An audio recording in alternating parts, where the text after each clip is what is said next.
Ladies and gentlemen, it's a pleasure to be back with AFI for the second time this week.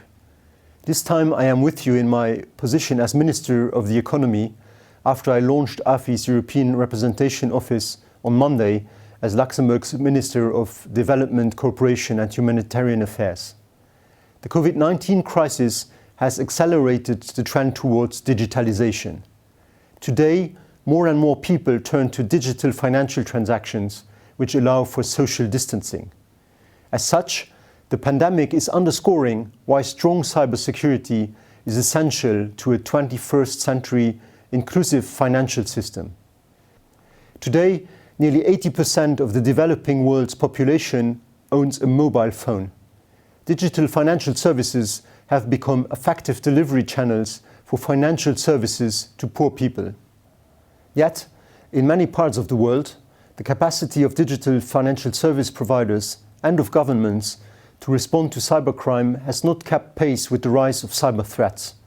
This puts their systems and the customers at risk. Criminals can attack mobile networks in many ways, potentially reducing the reliability of mobile financial services. In this context, a multi-stakeholder approach is needed. Among others, it must involve regulators to secure financial transactions against cybercrime and to make sure that data is safe. Indeed, while the industry would benefit from a certain level of standardization and sharing of information, we often tend to think in terms of competition or fear of revealing a vulnerability to others. This hampers the cooperation among stakeholders. Therefore, at the Ministry of Economy and in collaboration with Luxembourg's strong public-private cybersecurity ecosystem, we promote an open-source community of cybersecurity expertise.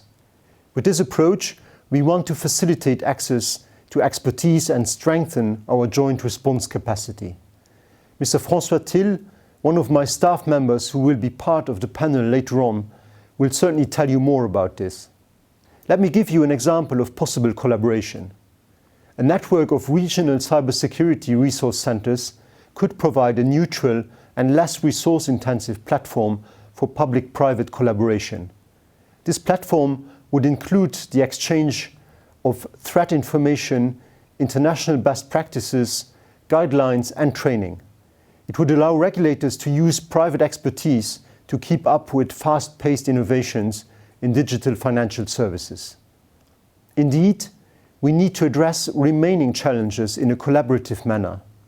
Regulators and supervisors, private sector associations, financial and IT service providers, funders and development partners all play important roles. This is the reason why, with CJAP and the German Development Corporation, we organized a first stakeholder workshop on the topic of cybersecurity for financial inclusion in November 2019. During the European Microfinance Week, we discussed cybersecurity threats and potential solutions for the financial sector. This work is still ongoing.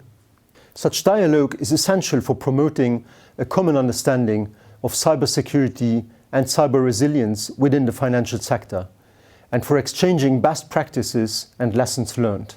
I am convinced that today's exchanges with our local as well as with international experts will be conducive to a better shared understanding of the regulatory need in terms of cybersecurity in the digital inclusive financial sector. I wish you all a fruitful session and a useful virtual visit to Luxembourg.